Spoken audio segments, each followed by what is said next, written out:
सभी साथियों को प्यार भरा नमस्कार। जय हिंद। कैसे हो? उम्मीद करता हूँ आप स्वस्थ होंगे, मस्त होंगे, अपनी पढ़ाई में व्यस्त होंगे। आपके अपनी यूट्यूब चैनल टीसीजी क्लासेज में आप सबका हार्दिक अभिनंदन, स्वागतम। दोस्तों, आज मैं आपके लिए लेकर के आया हूँ करंट अफेयर्स से संबंधित 20 अति महत्वपूर्ण प्रश्न जो सभी भर्ती प्रतियोगिता परीक्षाओं के लिए बहुत ही महत्वपूर्ण है और इन क्वेश्चनों को बहुत विस्तार के साथ में मैंने समझाने का प्रयास किया है। तो आइए कौन कौन से प्रश्न हैं देखते हैं। इनमें पहला प्रश्न है, हाल ही में राष्ट्रीय सांख्यिकी दिवस कब मनाया गया? हाल ही में राष्ट्रीय सांख्यिकी दिवस कब मनाया गया? ऑप्शन ए 27 जून, ऑप्शन बी 28 जून, ऑप्शन सी 29 जून, ऑप्शन डी 30 जून। इसमें आपका करेक्ट आंसर रहेगा ऑप्शन सी 29 जून। 29 जून को राष्ट्रीय सांख्यिकी दिवस मनाया जाता है। ओके, भारत में प्रतिवर्ष 29 जून को सांख्यिकी दिवस मनाया जाता है। पहली बार 29 जून 2007 को राष्ट्रीय सांख्यिकी दिवस मनाया गया था। भारतीय राष्ट्रीय सांख्यिकी के जनक पीसी महालनोबिस की जयंती पर ये सांख्यिकी दिवस मनाया जाता है। इस वर्ष 29 जून 2025 को जो सांख्यिकी दिवस मनाया गया उसकी थीम है राष्ट्रीय नमूना सर्वेक्षण के 75 वर्ष। क्या थीम है? राष्ट्रीय नमूना सर्वेक्षण के 75 वर्ष। राष्ट्रीय नमूना सर्वेक्षण के 75 वर्ष के 75 वर्ष, ये इसकी थीम है। बढ़ते हैं नेक्स्ट क्वेश्चन की ओर। अगला क्वेश्चन, रासोंग राष्ट्रीय आदिवासी संगीत महोत्सव कहाँ संपन्न हुआ? अभी हाल में रासोंग राष्ट्रीय आदिवासी संगीत महोत्सव मनाया गया है। ये कहाँ पर आयोजित हुआ, कहाँ पे संपन्न हुआ, ये आपको बताना है। इसमें option A Assam, option B Meghalaya, option C Mizoram, option D Rajasthan. इस क्वेश्चन का करेक्ट आंसर रहने वाला है option B Meghalaya. Option B Meghalaya. Meghalaya के अंदर एक जानकारी और दे देता हूँ मैं। 2027 के अंदर 39वीं राष्ट्रीय खेलों की मेज़बानी भी मेघालय की रहेगी। मेघालय की राजधानी है शिलोंग। आप सब जानते हो मेघालय की राजधानी क्या है? शिलोंग। ओके, तो मेघालय की राजधानी शिलोंग के अंदर रासोंग राष्ट्रीय आदिवासी संगीत महोत्सव संपन्न हुआ। बढ़ते हैं नेक्स्ट क्वेश्चन की ओर। नेक्स्ट क्वेश्चन है हमारा,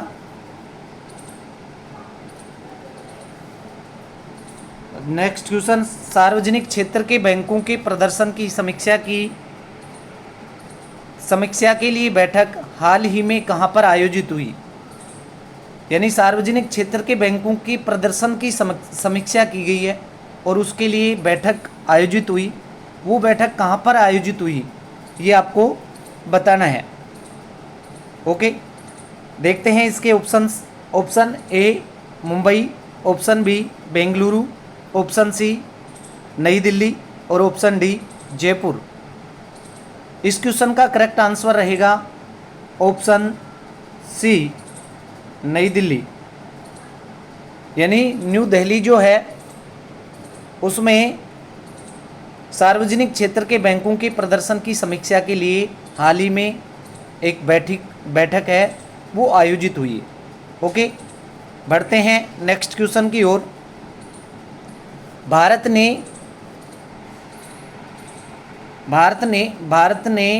5 वर्ष से कम उम्र के बच्चों की मृत्यु दर में कितने प्रतिशत की कमी हुई है? भारत के अंदर 5 वर्षों से कम उम्र के बच्चों की मृत्यु दर जो है, डेथ रेट, उसमें कितने प्रतिशत की कमी हुई है?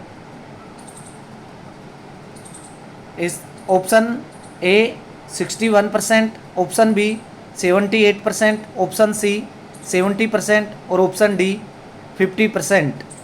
करेक्ट आंसर क्या रहेगा इस क्वेश्चन का? दोस्तों, इस क्वेश्चन का करेक्ट आंसर रहेगा 78%, यानी 78% की कमी, 78% की कमी है वो हाल ही में 5 वर्षों में, यानी विगत जो 5 वर्ष हैं उसमें 78% मृत्यु दर जो है बालकों के अंदर, उसमें कमी हुई है। यदि पूरे संसार की बात करें, विश्व स्तर पे ये जो कमी है वो कमी हुई है 61%, यानी पूरे संसार में ही 5 वर्ष से कम आयु के बच्चों की मृत्यु दर में कमी हुई है, लेकिन वर्ल्ड लेवल पे ये 61% है, जबकि हमारे देश में ये कमी हुई है 78%।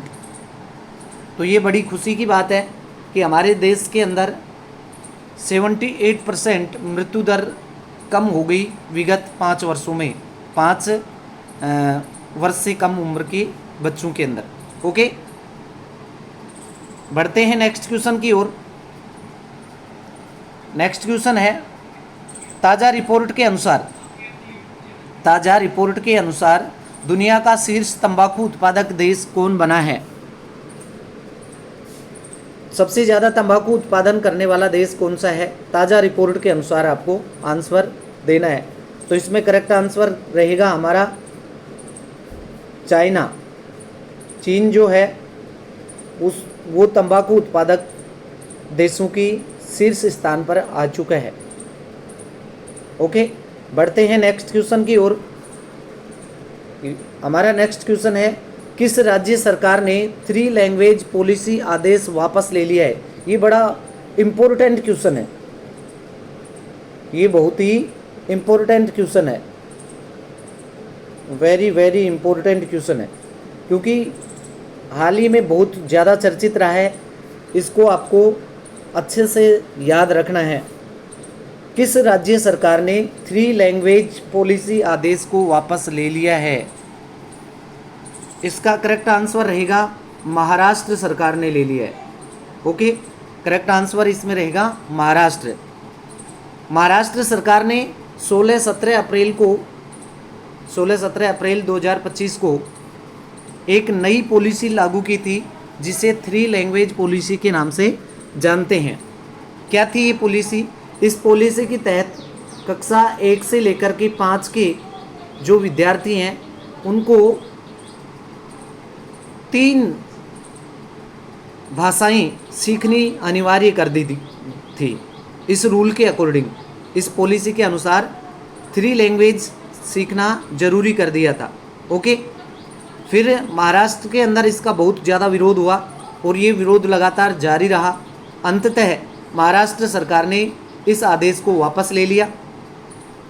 इसमें जो 3rd लैंग्वेज थी, ये भी पूछा जा सकता है कि ये जो 3rd लैंग्वेज थी, तीसरी लैंग्वेज जो जोड़ने की बात की गई थी, वो लैंग्वेज थी हमारी मातृभाषा हिंदी। क्योंकि महाराष्ट्र के अंदर हिंदी का इतना प्रचलन नहीं है, तो महाराष्ट्र के लोगों ने इसका विरोध किया। ओके, और अंततः राज्य सरकार ने इस आदेश को वापस ले लिया। ये बहुत ही चर्चित क्वेश्चन है, आने वाली परीक्षाओं में इसके आने की पूरी संभावना ही है।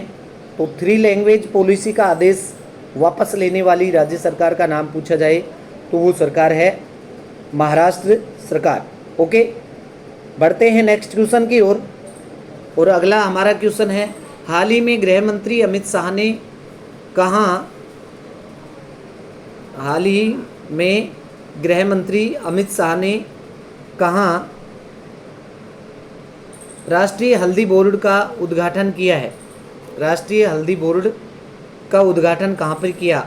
Option A Kerala, option B Orissa, option C Telangana और ऑप्शन डी महाराष्ट्र। इसका करेक्ट आंसर क्या रहेगा? करेक्ट आंसर रहेगा इसका ऑप्शन सी, ऑप्शन सी, यानी तेलंगाना के अंदर गृह मंत्री अमित शाह ने राष्ट्रीय हल्दी बोर्ड का उद्घाटन किया है। ओके, बढ़ते हैं नेक्स्ट क्वेश्चन की ओर। अगला क्वेश्चन है हमारा 8 नवंबर 2025 में 5वें खेलो इंडिया यूनिवर्सिटी गेम्स किस शहर में आयोजित होंगे? आगे आने वाली परीक्षाओं में ये प्रश्न पूछा जा सकता है। ओके, तो प्रश्न क्या है ध्यान दीजिएगा। 8 नवंबर 2025 को 5वें खेलो इंडिया यूनिवर्सिटी गेम्स आयोजित होंगे। ये किस शहर में आयोजित होंगे? Option A Jodhpur, B Jaipur, C Karnal और डी बेंगलुरु। तो इसमें करेक्ट आंसर रहेगा option B, option B Jaipur.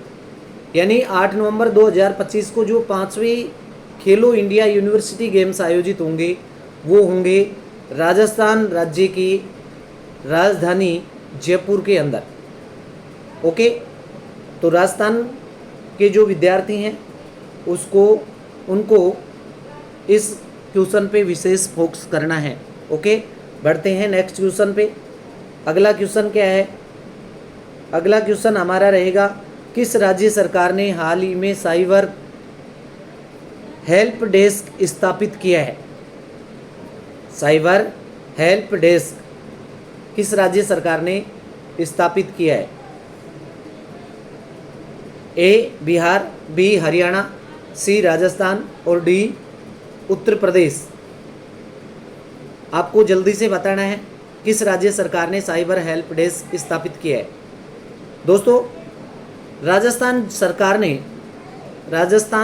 ने साइबर क्राइम में कमी लाने के लिए एक हेल्प डेस्क स्थापित किया है जिसे साइबर हेल्प डेस्क के नाम से जानते हैं।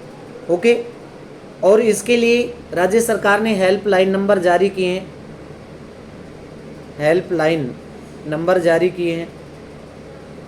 इनका ध्यान रखना है 1930 हेल्पलाइन नंबर जारी किया है। किसी भी प्रकार की साइबर से संबंधित कोई धोखाधड़ी होती है तो आपको 1930 के ऊपर कॉल करना है। ओके, तो साइबर हेल्प डेस्क स्थापित करने वाला राज्य हो गया राजस्थान। बढ़ते हैं नेक्स्ट क्वेश्चन की ओर। हमारा नेक्स्ट क्वेश्चन है क्वेश्चन नंबर 10। राजस्थान सरकार द्वारा आपनो गांव सुथरो गांव अभियान की शुरुआत कब की? आपनो गांव सुथरो गांव अभियान की शुरुआत कब की है? इसमें आपको डेट बतानी है। राजस्थान सरकार की ये योजना है, कब जारी की, कब शुरुआत की, तो डेट आपको बताना है। Option A 13 June, option B 15 June, option C 18 June और ऑप्शन डी 10 जून। कब से आपनो गांव सुथरो गांव योजना प्रारंभ की है? कौन सी योजना है? आपनो गांव सुथरो गांव। कब से शुरुआत हुई? तो ध्यान रखना है इसमें 13 जून 2025 से 13 जून 2025 से आपनो गांव सुथरो गांव योजना प्रारंभ की है। ओके, ये जो योजना है इस योजना की शुरुआत राजस्थान के कोटा जिले से हुई। कोटा जिले के अंदर मोडक गांव, ये भी पूछा जा सकता है, गांव का नाम क्या है? मोडक गांव। इस मोडक गांव से आपनो गांव सुथरो गांव अभियान की शुरुआत हुई और इसकी शुरुआत करने वाले या इसका उद्घाटन करने वाले व्यक्ति का नाम पूछा जाए तो उसका नाम रहेगा,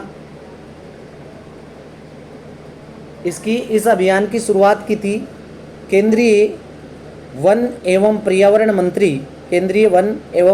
मंत्री श्री भूपेंद्र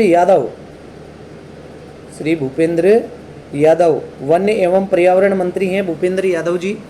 उन्होंने 13 जून 2025 से आपनो गांव सुथरो गांव अभियान की शुरुआत की राजस्थान के कोटा जिले से। ओके, बड़ा इम्पोर्टेंट क्वेश्चन है। बढ़ते हैं नेक्स्ट क्वेश्चन की ओर।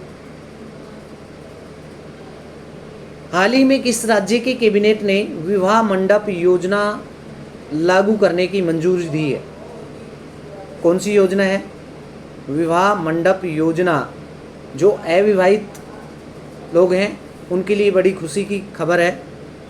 विवाह मंडप योजना लागू की है। किस राज्य सरकार ने इसको मंजूरी दी है?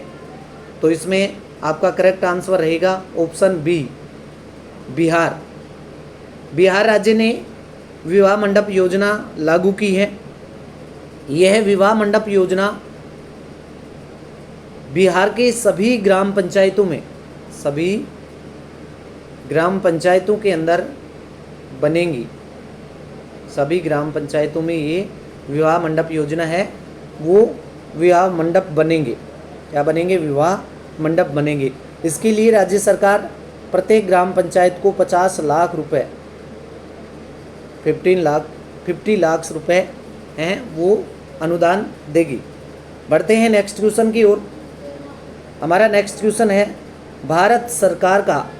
भारत का पहला AI संचालित ट्रैफिक सिस्टम किस एक्सप्रेसवे पर लॉन्च किया गया? बहुत ही इम्पोर्टेंट क्वेश्चन है। आने वाली परीक्षाओं में ये क्वेश्चन आपको देखने को मिल सकता है। इसको कर लो, very very important, very very important. क्या है? AI संचालित ट्रैफिक सिस्टम किस हाईवे पे, किस एक्सप्रेस वे पे लॉन्च किया गया है? तो इसमें करेक्ट आंसर रहेगा द्वारका एक्सप्रेस। कहाँ पे है? दिल्ली में। यहाँ पे AI संचालित ट्रैफिक सिस्टम को लागू किया गया है। ओके, बढ़ते हैं नेक्स्ट क्वेश्चन की ओर। अब सीधा आंसर आपको देखने को मिलेगा। 13 जून 2025 में संघाई सहयोग संगठन की बैठक में भारत की ओर से प्रतिनिधित्व किसने किया, या भारत की ओर से किसने भाग लिया? तो इसमें करेक्ट आंसर रहेगा रक्षा मंत्री राजनाथ सिंह ने। रक्षा मंत्री राजनाथ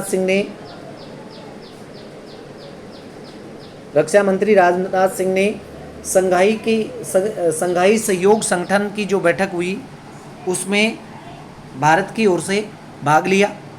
इसका आयोजन किंगदाओ शहर के अंदर हुआ जो चीन में है। ओके, बढ़ते हैं नेक्स्ट क्वेश्चन की ओर। और हमारा नेक्स्ट क्वेश्चन है, किस राज्य सरकार ने शिक्षकों के लिए ई अटेंडेंस को अनिवार्य किया है? क्या है? E attendance,